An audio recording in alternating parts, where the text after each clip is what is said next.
Making a Victorian bustle cage from scratch with no pattern and no crazy math needed. Hi everyone, my name is Maggie and welcome to another Victorian sewing adventure. I'm making an 1870s bustle gown from the first bustle era, so that includes roughly the period from 1868 to 1875, but be from either of the bustle eras, and it will certainly work for both. I found that it's cheaper to actually use the boning from my old and tiny crinoline which I bought off eBay, which I have since replaced with a larger one, also from eBay. I will put some pictures on the screen so you can compare the two. But I simply went ahead and I removed the boning from my crinoline and cut it to size.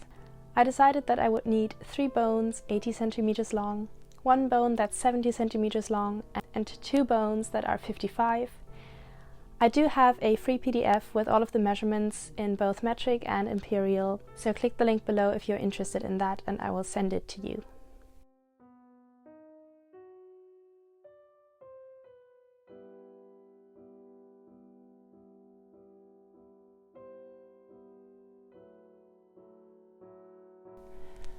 While it's possible to keep the bones bare as they are, I decided to encase them in some ribbons.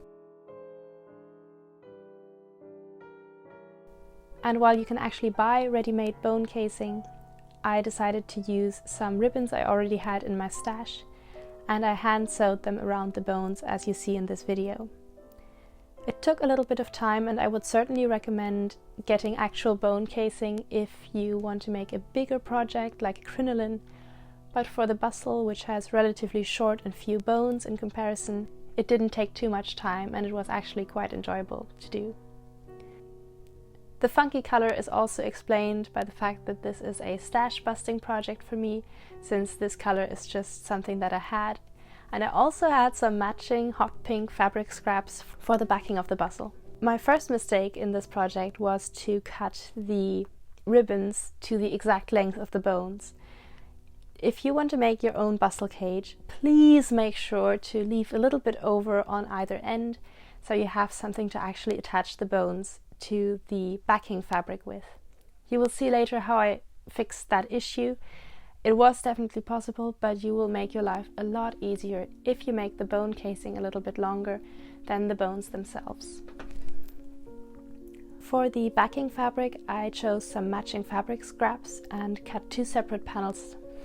And initially I wanted the bustle to have 2 separate back panels like this, but then I thought it would be easier to just French seam them together in the middle, as they were wide enough to still cover the whole bustle.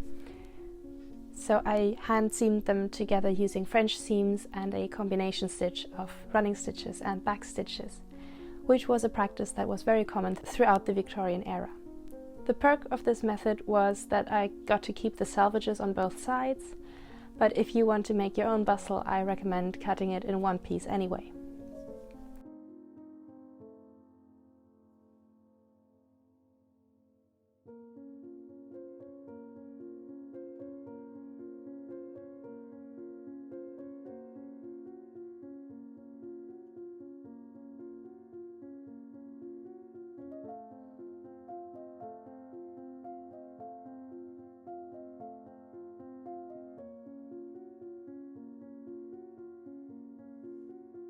And then I also hemmed the bottom of the backing panel. Now let's set to work assembling the tapes to create this typical V shape you see on many bustles. The bottom hem of the bustle is going to be slightly curved, a little bit similar to the hem of a circle skirt, so keep that in mind when attaching the side tapes. I first laid them out on the floor and then sewed them in place and added loops for the boning, working my way from the bottom up along the center tape and then working from the top down on the side tapes. Again, placing the loops on either of the side tapes ever so slightly higher than the ones on the middle tape to allow for a slight curve and for the bones to sit properly.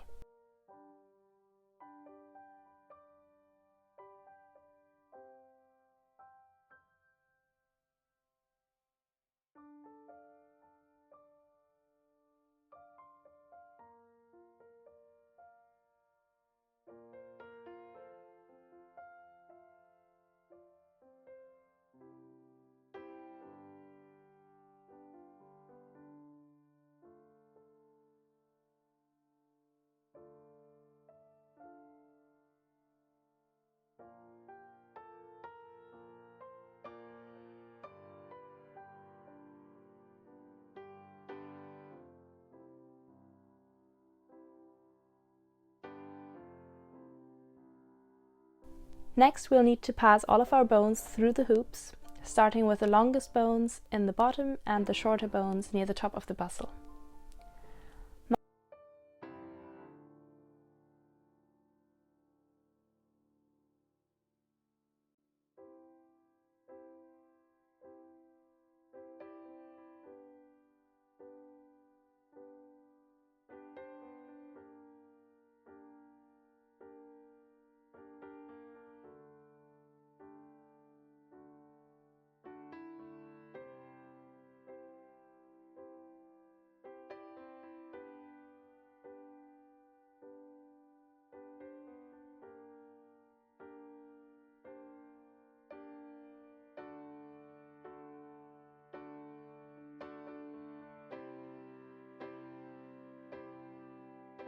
Mark the bone placement on the backing fabric, and here you can see why I should have left some ribbon ends to attach the bones with. So I had to improvise, and instead I folded the edge of the backing fabric over the bones and then secured by stitching loops through and around the bone, passing through the casing where possible, as well as some vertical stitches to hold everything in place.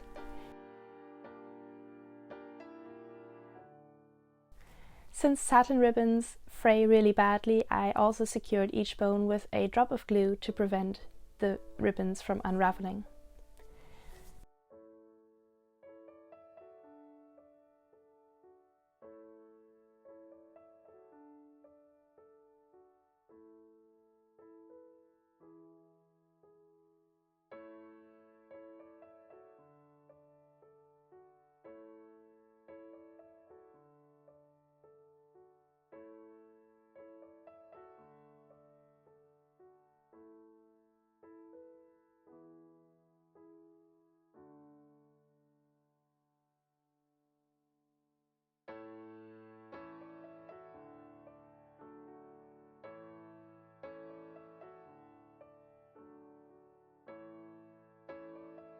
Same exact process on the other side, but this time our bustle cage will start to be in 3D and there will be tension on the bones, so it's going to be a little bit trickier.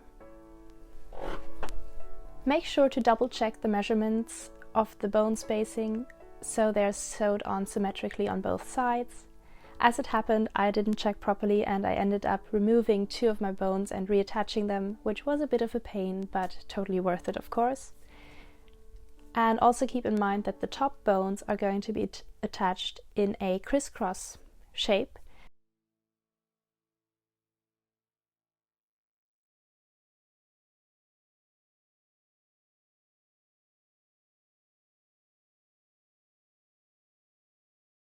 For the waistband, I used another length of ribbon and I folded the raw edge of the backing down and then attached the ribbon on top,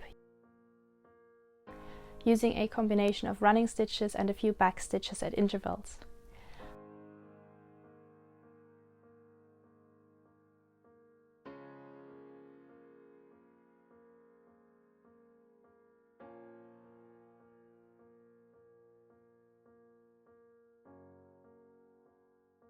Finally, the center tape needs to be attached, and I opted to fix it on top of the waistband so I can adjust it later.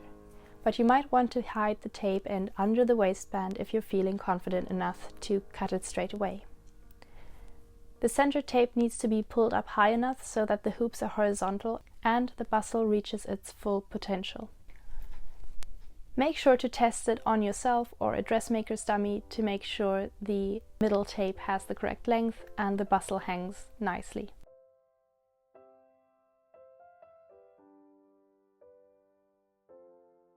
Before finishing up the bustle, please take a moment to subscribe to my channel if you haven't already, and to like this video if you're enjoying it so far.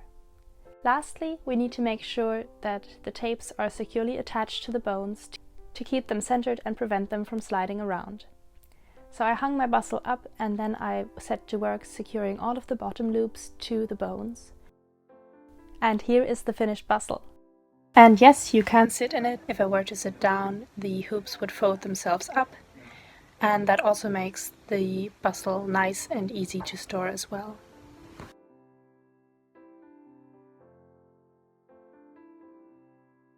This is what it looks like with the skirt over top. But of course we now need to go ahead and make a proper ruffle petticoat. If you want to make your own bustle, make sure to click the link below to get your free template, as it's got all of the measurements and diagrams that you need. That being said, thank you so much for watching, and I will see you next time.